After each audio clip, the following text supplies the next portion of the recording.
दोस्तों, जैसे कि आपको मालूम है, मोटर के ऊपर में जो टर्मिनल प्लेट होती है, उस टर्मिनल प्लेट को यदि हम देखें तो वहाँ पे टोटल 6 टर्मिनल इस प्रकार से मिल जाता है। अब यदि हमें इस मोटर को 3 फेस का पावर सप्लाई कनेक्ट करके इस मोटर को रन करवाना है, तो इसके लिए मोटर के वाइंडिंग को मतलब कि मोटर के टर्मिनल पे हमें स्टार कनेक्शन या फिर डेल्टा कनेक्शन बनाना होता है। अब यदि आपको ये समझ नहीं आता है कि आखिर किस प्रकार से स्टार कनेक्शन, डेल्टा कनेक्शन बनाते हैं और किन बातों का ध्यान रखना पड़ता है कनेक्शन बनाने के टाइम पे, तो चलिए इस वीडियो के माध्यम से आपके डाउट को क्लियर कर देता हूँ। सबसे पहले हम यहाँ पे ये बात करेंगे कि जो हमारा मोटर होती है, उस मोटर के अंदर आखिर 3 वाइंडिंग किस प्रकार से होता है। देखिए, अभी के टाइम पे मैं यहाँ पे 3 अलग-अलग वाइंडिंग बना दिया। इसको मान के चलिए मोटर के अंदर में 3 वाइंडिंग है और इन तीनों वाइंडिंग पे यदि हम 3 फेज़ का पावर सप्लाई दे देंगे तो मोटर रन हो जाएगा। लेकिन रन करवाने से पहले इन वाइंडिंग को हमें स्टार में या फिर डेल्टा में कनेक्ट करना होगा।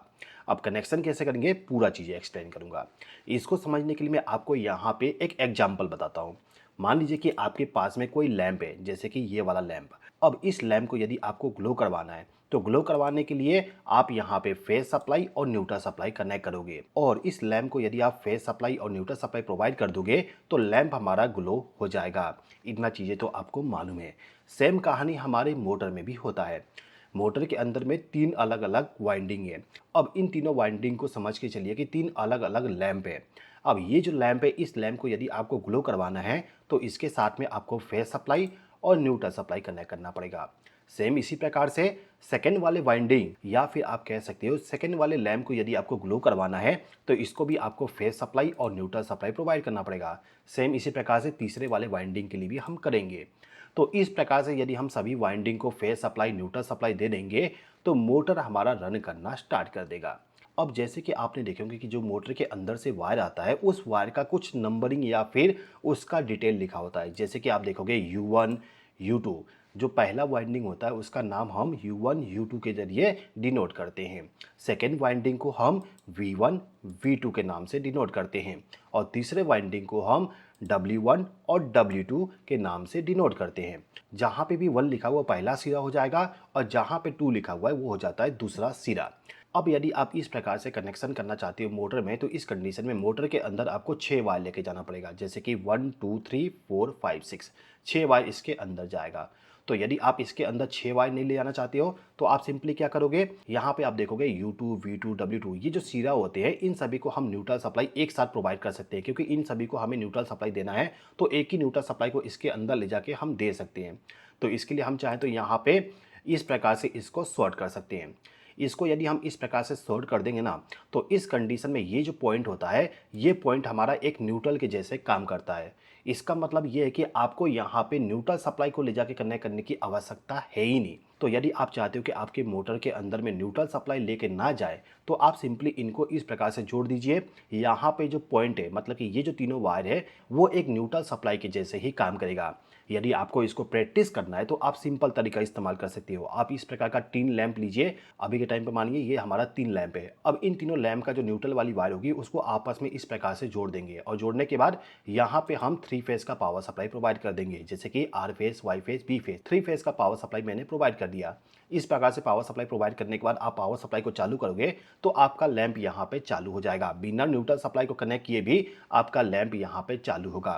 न्यूट्रल मैंने यहाँ पे इसलिए लिख दिया जिससे कि आपको ये समझ में आ जाए कि ये पॉइंट हमारा न्यूट्रल के जैसे काम करता है। ठीक है, बिना न्यूट्रल सप्लाई करने के लिए भी ये न्यूट्रल के जैसे काम करेगा। यदि आप यहाँ पे लैंप की जगह पे वाइंडिंग भी इस्तेमाल करें तो सेम कहानी आप यहाँ पे फॉलो कर सकते हो। तीनों वाइंडिंग का जो दूसरा सिरा होता है, जैसे कि U2, V2, W2, ये जो तीनों सिरे हैं उनको आपस में जोड़ दीजिए। जोड़ने के बाद जो U1, V1, W1 टर्मिनल है उस पर आप 3 फेज का पावर सप्लाई कनेक्ट कर दीजिए, आपका मोटर चालू। तो ये जो पूरा कनेक्शन आप देख रहे हो, इस कनेक्शन को हम बोलते हैं स्टार कनेक्शन, क्योंकि यहाँ पे हम एक स्टार वाली पॉइंट बना रहे हैं। अब यदि आप इसी कनेक्शन को प्रैक्टिकली इसके ऊपर में मतलब कि मोटर के टर्मिनल पे करने जाओगे तो कैसे करोगे, चलिए इसको भी एक्सप्लेन कर देता हूँ। देखिए, इसके लिए मैं यहाँ पे मोटर का टर्मिनल ले लिया और इसमें आप देखोगे यहाँ पे W2, U2, V2, ये जो 3 टर्मिनल हैं, इन तीनों टर्मिनल को आपस में शॉर्ट कर दिया हूँ। जैसे कि आप देखोगे W2, U2, V2, इनको आपस में जोड़ा गया ना, सेम तरीके से यहाँ पे भी जोड़ा गया है। एक पट्टी आती है, उस पट्टी को हम यहाँ पे लगा देते हैं तो ये आपस में जुड़ जाएगा और जुड़ने के बाद ये स्टार कनेक्शन बन जाती है। अब स्टार कनेक्शन बनाने के बाद यहाँ पे जो U1, V1, W1 टर्मिनल है, इस पे हम R, Y, B तीनों फेज के पावर सप्लाई को लाके कनेक्ट कर देंगे। और कनेक्ट करने के बाद यदि पावर सप्लाई को चालू करेंगे तो मोटर हमारा रन करना स्टार्ट कर देगा।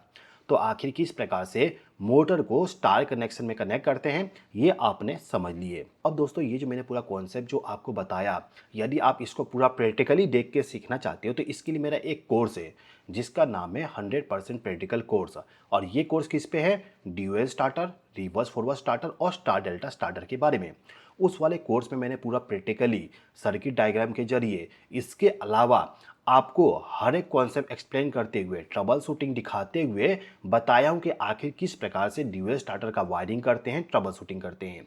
इसी प्रकार से रिवर्स फॉरवर्ड स्टार्टर जो होती है, उस वाले स्टार्टर का भी वायरिंग, कनेक्शन, इंडिकेशन लैम्प का कनेक्शन, ट्रबल शूटिंग, हर एक कॉन्सेप्ट जो होती है पूरा चीज़ें समझाया गया है। सेम कहानी यहाँ पे स्टार डेल्टा में भी आ जाती है। अब ये जो पूरा कोर्स है, इस कोर्सेज में आपको मिलता है 17 क्लासेस और उसका यदि आप टाइम जोड़ोगे तो 8 घंटे का पूरा क्लास है। केवल 3 टॉपिक यहाँ पे हमारे पास में है, लेकिन 8 घंटे का क्लास है।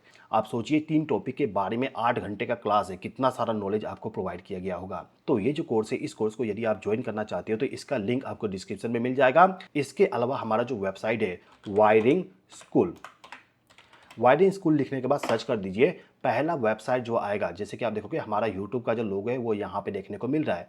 इस वाले वेबसाइट पे चले जाइए। यहाँ पे जाने के बाद आपको और भी बहुत सारे इन्फॉर्मेशन मिल जाएगा हमारे बुक के बारे में। इसके अलावा जो यहाँ पे ब्लॉग है, ब्लॉग मतलब कि आपको यहाँ पे कुछ आर्टिकल मिल जाएगा जो वायरिंग के बारे में बताता हूँ। कोर्सेज के बारे में यदि आप जानना चाहते हो तो कोर्सेज पे चले जाइए। कोर्सेज के बारे में पूरा इन्फॉर्मेशन आपको यहाँ पे मिल जाएगा। जैसे कि मैं बता रहा था ना, यहाँ पे 100% प्रैक्टिकल कोर्स, ये कोर्स हमारा 200 रुपये का कोर्स है। इस कोर्स पे क्लिक करके आप ज्वाइन कर सकते हो। यदि आपने क्लास को ज्वाइन कर लिया और कंप्यूटर पे क्लास को देखना चाहते हो तो सिंपली लॉगिन पे क्लिक करिए। आप सिंपली लॉगिन वाले पेज पे आ जाओगे और यहाँ पे लॉगिन करने के बाद क्लास को देखना स्टार्ट कर सकते हो। अब यहाँ पे हम समझ लेते हैं कि आखिर किस प्रकार से हमारा जो ये मोटर होता है, इस मोटर के टर्मिनल पे डेल्टा कनेक्शन बनाएंगे। जैसे कि मैंने आपको एक एग्जांपल बताया कि जो हमारा लैंप है, उस लैंप को यदि हमें ग्लो करवाना है तो हम यहाँ पे फेज सप्लाई और न्यूट्रल सप्लाई कनेक्ट करेंगे।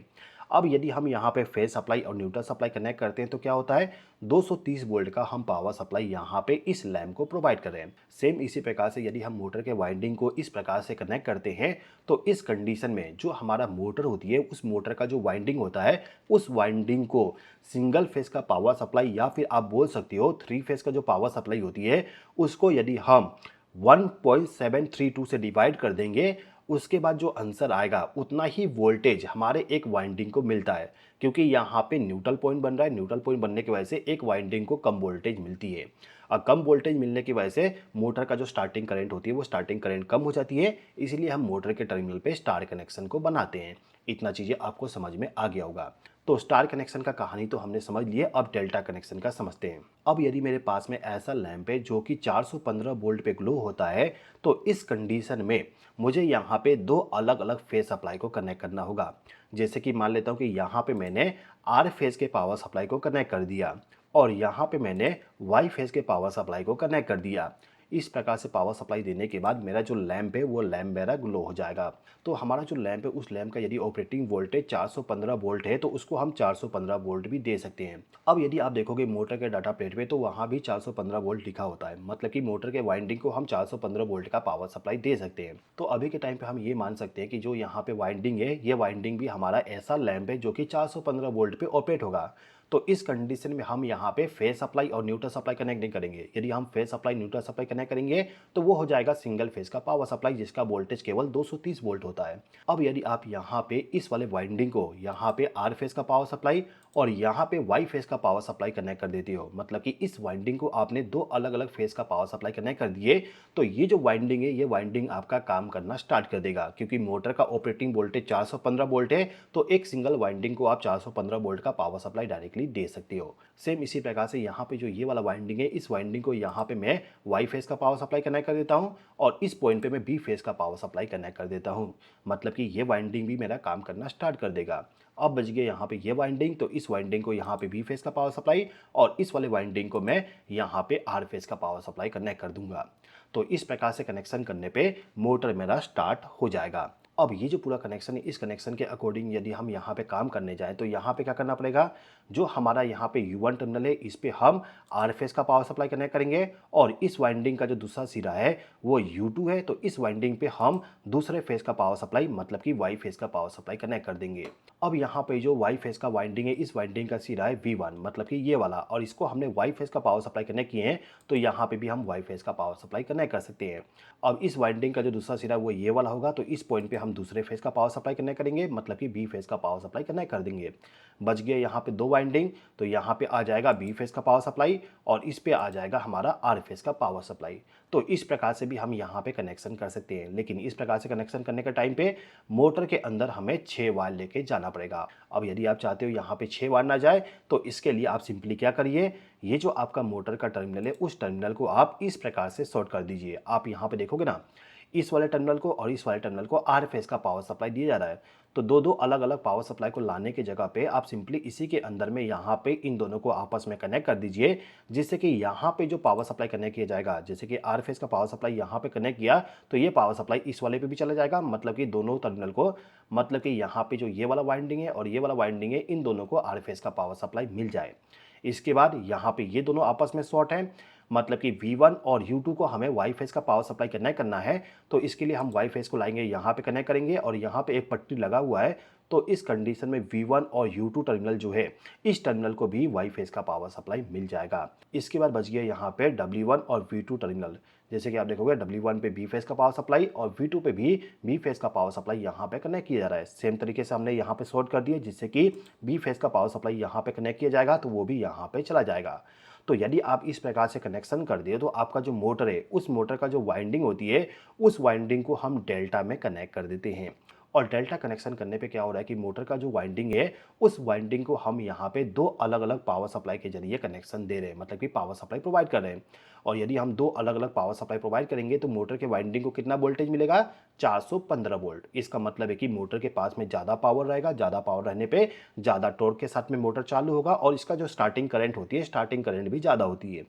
तो यदि आप मोटर के वाइंडिंग को डेल्टा में कनेक्ट करना चाहते हो, तो इस प्रकार से आप कनेक्शन कर सकते हो। अब दोस्तों, यदि आप ये सीखना चाहते हो कि जो हमारा मोटर है, उस मोटर को आखिर हम किस कंडीशन में स्टार में कनेक्ट करते हैं और किस कंडीशन में हमें मोटर के वाइंडिंग को डेल्टा में कनेक्ट करना होता है, तो इसके लिए मैं वीडियो आपके लिए बना दूंगा। लेकिन इसके लिए आपको इस वीडियो के कमेंट बॉक्स में जाके कमेंट करना होगा स्टार डेल्टा। और यदि आप अभी का अभी ये जानना चाहते हो कि आखिर मोटर के ऊपर में हम स्टार कनेक्शन क्यों बनाते हैं और डेल्टा कनेक्शन क्यों बनाते हैं और कनेक्शन बनाने के पीछे का रीजन क्या है, प्रैक्टिकली हर एक चीज़ को समझना चाहते हो, तो मेरा जो कोर्स है बेसिक मोटर स्टार्टर कोर्स, जिसका फीस केवल 200 रुपया है, इस कोर्स को ज्वाइन करके आप आसानी से हर एक चीज़ को सीख सकते हो। कोर्स का लिंक मैंने डिस्क्रिप्शन में दे दिया हूँ। इसके अलावा मेरा जो वेबसाइट है wiringSchool.com, उस वाले वेबसाइट के जरिए भी आप जाके कोर्स को ज्वाइन करके सीख सकते हो।